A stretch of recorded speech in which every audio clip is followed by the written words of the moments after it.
करते वहां से जहां हमारे सारे आइडियाज आते हैं। सिर, जिसे इंग्लिश में कहते हैं हेड। सिर के बिना तो कुछ सोच भी नहीं सकते। अब बताओ, दुनिया की खूबसूरती किससे देखते हैं? किससे देखते हैं? आंखें। और इंग्लिश में क्या कहते हैं? आईज। इसके बिना तो सब काला काला दिखेगा। और ये जो हमें हर खुशबू और महक का एहसास दिलाता है, क्या है? नाक। और इंग्लिश में कहते हैं इसको नोज। इससे हम अच्छी और बुरी महक पहचान सकते हैं।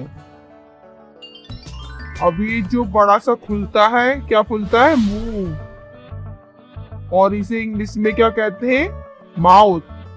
इसमें दांत भी है और जीभ भी, तभी तो हम खाते और बोलते हैं। क्या कहा? सुना ही नहीं दिया? अरे हाँ, कान। और इंग्लिश में ईयर्स। इससे हम हर आवाज सुनते हैं, चाहे संगीत हो या मम्मी की डांट। अब ये जो हर काम में साथ देते हैं, क्या देते हैं? हाथ। और इंग्लिश में इसको बोलते हैं हैंड्स। बिना हाथ के हम कुछ भी नहीं कर सकते। अब देखो, हाथों के प्यारे छोटे साथी कौन है? उंगलियां। इंग्लिश में क्या बोलते हैं? फिंगर्स। इनसे ही तो हम लिखते और खिलौनों से खेलते हैं। चलो बात करें चलने वालों की। पैर। और इंग्लिश में क्या बोलते हैं? लेग्स। बिना पैर के तो हम दौड़ भी नहीं सकते। पैरों की भी छोटे छोटे साथी होते हैं, जिन्हें कहते हैं, क्या कहते हैं? पैर की उंगलियां। और इंग्लिश में क्या बोलते हैं? टोज। इन्होंने भी संतुलन में बड़ी भूमिका निभाई है। और जब हम बैठते हैं या दौड़ते हैं तो ये हिस्सा काम आता है। कौन सा? घुटना। और इंग्लिश में क्या बोलते हैं? नी। घुटने के बिना तो झुकना भी मुश्किल है। अब ये देखो, शरीर को संभालने वाला क्या संभालता है हमारा शरीर? कंधा। और इंग्लिश में क्या बोलते हैं? शोल्डर। इससे हम बोझ उठा सकते हैं। अब ये जो हाथों को मोड़ने की जगह है, क्या है? कोहनी। और इंग्लिश में क्या बोलते हैं इसको? एल्बो। इसके बिना तो हम सही से हाथ भी नहीं घुमा सकते। ये देखो, जहाँ हम चीजें पकड़ते हैं, क्या बोलते हैं इसको? हथेली। और इंग्लिश में क्या बोलते हैं? पाम।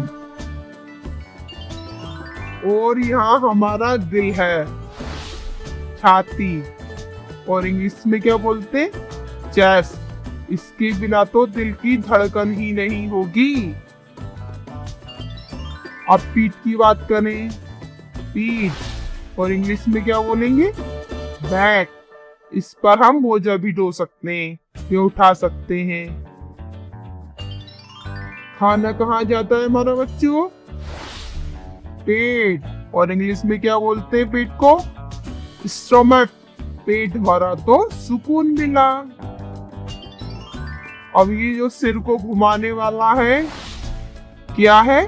गर्दन। और इंग्लिश में नेक। इसके बिना तो सिर भी नहीं हिल सकता।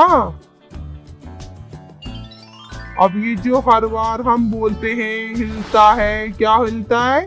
होठ। और इंग्लिश में क्या बोलते हैं? लिप। इसके बिना तो बोलना भी अधूरा लगेगा।